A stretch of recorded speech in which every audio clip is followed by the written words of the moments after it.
light that competitive fire within you in order to jumpstart or optimize your career. As always, we're brought to you by my pals over at CG Sports, and I'm delighted to be welcoming in a Tokyo 2020 Olympian in that of Jordan Wilimovsky today. He is a member of the Team USA open water team. He actually competes in the 10K.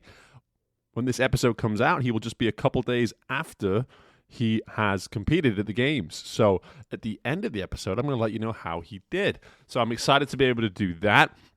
But in the meantime, I really encourage you within this interview to pay attention to the theme of endurance. And now I don't mean that in the sense of the more simple definition of what it is Jordan does when it comes to open water swimming, that ability to physically have endurance. What I mean is the ability to endure. It's a mindset, it's an approach. And I'm really excited to kind of dive into some of this with Jordan here today, because I think that's the most relatable thing that he can provide to anyone listening to this that wants nothing to do with open water swimming. But in terms of just anything and everything that we've got coming at you within this episode, I am excited for that theme of finding ways to endure. I can also embarrassingly admit that I forgot to press record at the beginning of the interview too, and I even called myself out within the interview once I realized that I hadn't pressed record. So just lots of reasons to be pointing the finger at me today, whether it's making fun of me or just appreciating the theme of what it is we're doing on the show today. So enjoy my conversation from a couple of weeks back from when I caught up with Jordan right before he headed out to Tokyo. Sit down, relax, enjoy. Open Water USA team member for the Tokyo 2020 Games and world champion Jordan Wilimovsky. Hey everyone, just a quick reminder before we jump into the interview that if you're not yet, you should be subscribed to the show. If you're listening to me on Apple Podcasts, go ahead, press that subscribe button, and at the same time, leave us some sort of rating as well. I think we're worthy of 5 stars. I'll leave that up to you. But at the same time, these ratings go a long, long way. So especially if you're listening to us on Apple Podcasts, give us a rating, subscribe to the show. But whatever podcasting platform you're listening to is on, be sure to be following us. And also, if you're on Instagram, Korea_competitor, that's where you're going to find more information about our episodes, some behind-the-scenes footage of each and every interview. And you can, of course, use Instagram to reach out to me, direct message me, let me know what you think of episodes, what you think of the show, or you can connect with me on LinkedIn. Just search for my name, Steve Mellor, send me a message, let me know if you, or maybe someone you know, would be a great person to come on the show. But for now, let's go right to our interview. So you're out there in Hawaii, and you're a few weeks now into the US camp, and you're about to head out to Tokyo. Clearly, there's lots of things that are going well for you, and you'll be in Tokyo for a couple of weeks prior to actually competing. With all that being said, how are you feeling now at this point, heading into the competition, and in terms of your chances once you get to Tokyo? How are things feeling at this point? Yeah, I feel really good. Put in a couple of weeks of good work over here with the US team, and had a super fun camp. And so, yeah, I'm excited to get over to Tokyo and, get another probably, I'd say, 2 weeks of training in, and then a little bit of taper, and be ready to race. So embarrassingly, we had 5 minutes of discussion before I started pressing recording, and I just like calling myself out. It's just easier that way to call myself out to the audience, and for everyone to know that we've already gone over some stuff that wasn't recorded. But what I wanted to actually bring up right away was something we were just talking about before I pressed record, and it was exactly just really what I feel is just what makes you stand out as a professional, and that ability to endure and do work that maybe few people, if any, are willing to take on. Talking about that mindset of enduring, Jordan, just tell everyone a little bit about what you feel best defines you as an athlete, and why it is you have this ability to maybe endure the way you do. I think it's fun to try and push your limits and see kind of what you're capable of, and obviously it doesn't really happen overnight, but you kind of keep pushing the bar higher and higher, seeing how fast you can go, seeing how hard you can work, and you stick at it for a while, and eventually you can find out you can work pretty hard and swim pretty fast. So it's fun to push yourself and try and find what's the fastest I can possibly swim, or how hard can I possibly go on a certain set. Absolutely. And for you at this point in your career, you're about 6 years into being a professional now, off the back of a very successful collegiate career there in Northwestern. And for you personally, we have a lot of people on this that listen to this show that don't have a background in swimming. And for you, as someone who's been going through the grueling regime of distance training for 6 years now, how do you find that you're able to separate what would be a good week from a, maybe less than satisfactory week? Like what are your measuring sticks, so to speak, at this point of your career?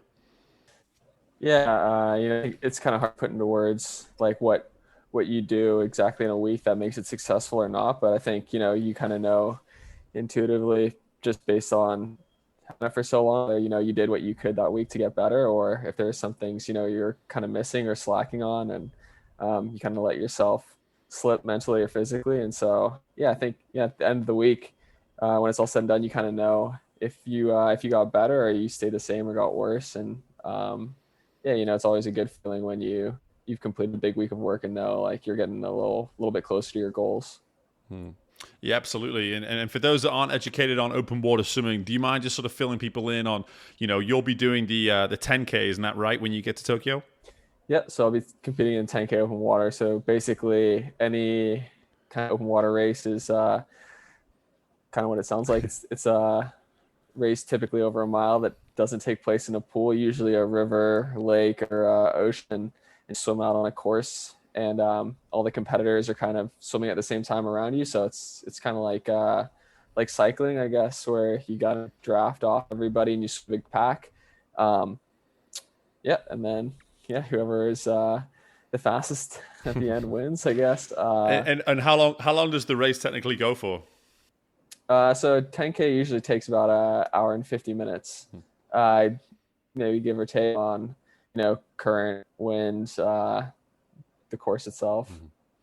Yeah, so an hour and 50 minutes, and to the typical person listening to this show, you prepare for certain projects that come up in work and things like that, and maybe you have a presentation sometimes and all these kind of things, and these are 15, 20, 30-minute commitments to the average person, and here you are performing at your very best against a world-class field for upwards of 2 hours in one sitting. How do you find the best way is to mentally approach something like that? Because I can imagine that you've got a lot of opportunity to maybe overanalyze while the race is taking place. So how do you sort of manage all of that time that you're spending while you're competing? Yeah, I think, well, first off, just doing it in practice every single day. We try and make sure our workouts are 2 hours, 2.5 hours. And so you're used to swimming and training and working hard that entire time. Although we don't typically swim 10K in a workout, although we have. Yeah, just, you're definitely used to it. And I would say like one of the things I like a lot about, distance swimming, open water swimming in general, is that, the race is long enough where, you can catch yourself kind of mentally, or, you make a mistake, but that's really not the end of the race. It's just kind of up to you to decide whether, that's like going to be the make or break for you, or you can, reset and kind of push yourself and get back into it. So, yeah, obviously, there aren't perfect races. You do slip up a little, but, you got to decide right then and there that you're not going to let that, be the thing that kills your race, and kind of push through it. Yeah, absolutely. And as a podcast, we're all about competing. And, hearing you talk like this just makes me wonder just how you are able to compose that competitive instinct. Because at the end of the day, it's a race. And it's something I've always admired across the sports of road cycling. And like you said, it with open water. And, we've had Ironman world champions on this show before as well, that you're talking about 8 hours of output in terms of performing at the highest level. How do you find is the best way to channel those sort of competitive instincts when at any moment you can probably just lose a position and gain a position and so much is happening around you? Do you find a way to channel that competitive energy through the race? Yeah, I mean, there's always just like points where, like you said, yeah, you lose a place or something like something like that. But I think, I don't know, it's hard to describe, but like whenever anyone's like right next to you, for some reason, you always just want to beat them. That's like kind of all you're thinking about. Yeah, kind of just the competitive attitude just kind of kicks into gear, and you're like, you don't really care what's happened so far. You're like, I just want to beat that person.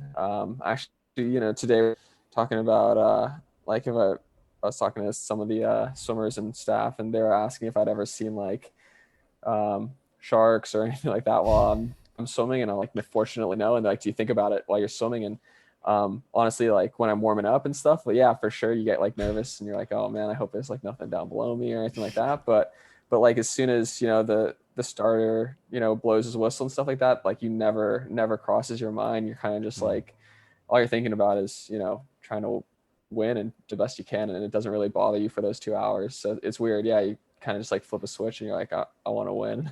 Yeah, man. Here I am giving you these examples of people going into meetings and maybe being nervous about, accommodating what they're doing to one or two people. And you're talking about bloodthirsty creatures that are going to be potentially swimming around you while you're doing your race. That doesn't sound like, that sounds like a little bit more of something to be concerned about. But no, I kind of love that ability to describe just, even with an hour and 50 minutes, 2 hours of output, you're still able to just kind of put those blinders on when the race begins and be completely focused. And that's a sort of level of mental training that very few are probably able to master. So pretty incredible stuff. And for someone who's been a champion of your sport, world champion of your sport, you're heading to an Olympic Games. Where does your mind lie right now? You've had to wait an additional year to go to the games and compete for potential podium and medals. Like, where's your mind at in terms of that sort of race energy, that desire to get in now and just go for it and see where, see where the chips fall? Yeah, I mean, I'm definitely really excited to race. Definitely ready after the extra year for sure. But, I think just with COVID and everything, these Olympic Games are going to be pretty different. Definitely different than what I experienced in 2016, and I think I would have experienced at a World Championships or anything like that. So, yeah, just trying to take it kind of one day at a time, going into it with a, open mindset. I'm sure there's going to be a lot of rules in the village. Just I know from the meetings we've had, travel is going to be quite a bit different getting into the country. So, yeah, just trying to stay as relaxed as possible and kind of go with the flow of everything and kind of just take care of myself until race day, and then we'll be pretty excited then. Yeah, no, absolutely.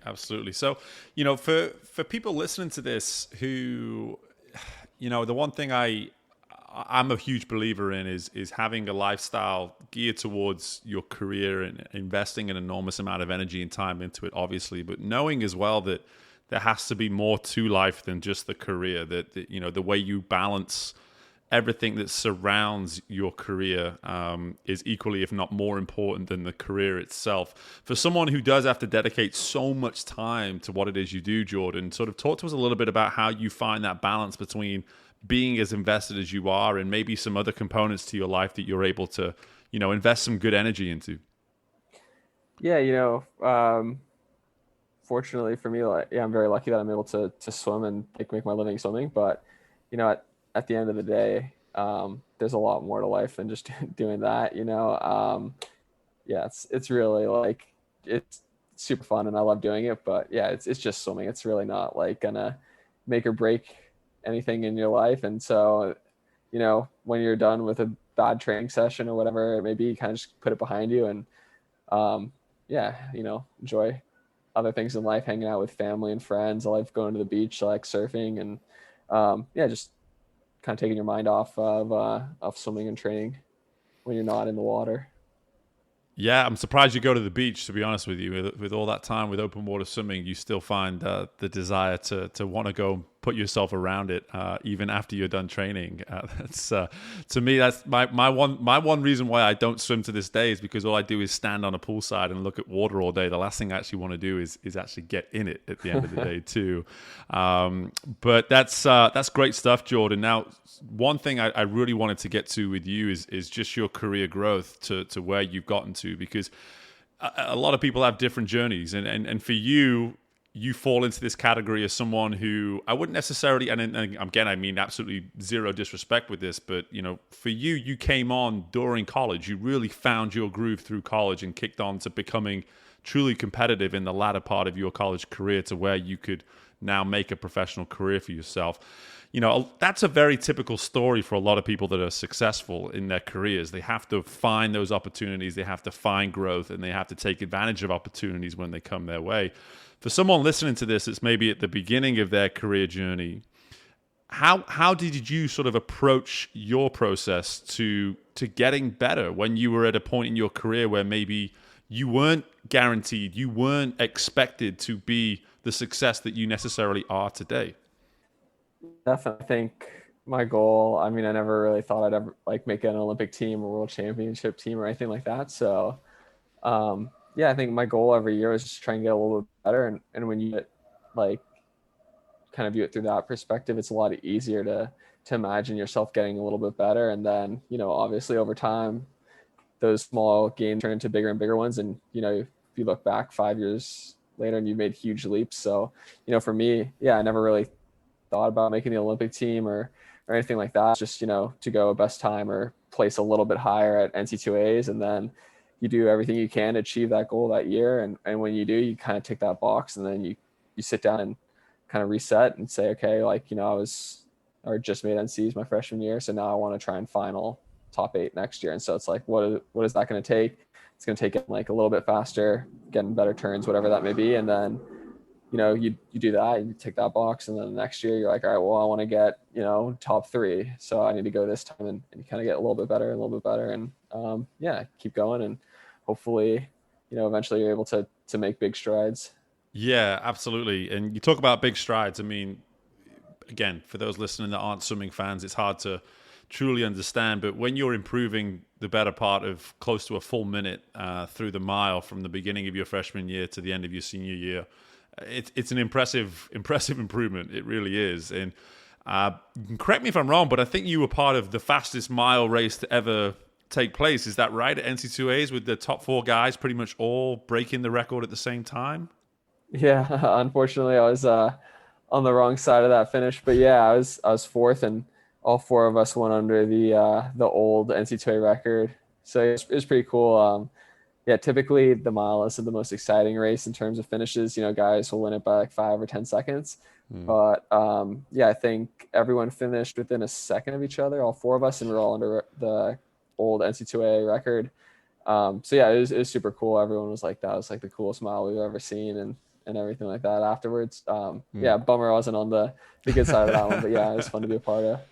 Yeah. Well, everyone thought it was fun, and then you're standing there being like, "That wasn't fun for me, man." But, but no, I mean that's it's honestly one of those things that I remember. I was actually at that competition, and I was a spectator to see that, and it's one of those defining moments in a sport sometimes where the evolution of an event happens all at once, but it also happens across multiple people at the same time, and that's kind of what everyone was witness to there. Is that the event itself was evolving, and you guys all happened to hit your peak at the right time and create one of the greatest races to have ever happened, actually, at an NCAA championship. So just very cool story. And looking at your career as a whole now, Jordan, world champion, you've obviously been consistently at the top of your game. To be honest, man, I've been an admirer of your career for a little while now, and just a real pleasure for me to have this opportunity to be able to speak with you. One thing I did want to bring up before I let you go, because we're actually both connected through CG Sports, and the guys over there mentioned to me that you had this really cool deal with a goggle manufacturer. Now you're an open water swimmer, and it's very rare in our sport for someone to be sponsored both for their suit and for their goggles. So can you just tell me a little bit about the thinking there and just the story behind, that deal, and how you feel about representing the brand with your goggles and your suit? Yeah, that was awesome. Yeah, it's all thanks to CG and Dane and everyone over there. So yeah, shout out to them. Thanks, guys. But yeah, it was pretty cool. I got talking with a company called the Magic 5 that does these really cool like custom fit goggles. Actually, got an extra pair right here. There you go. Yeah, so they do like a 3D like mapping printing of your face, and they give you these custom made goggles.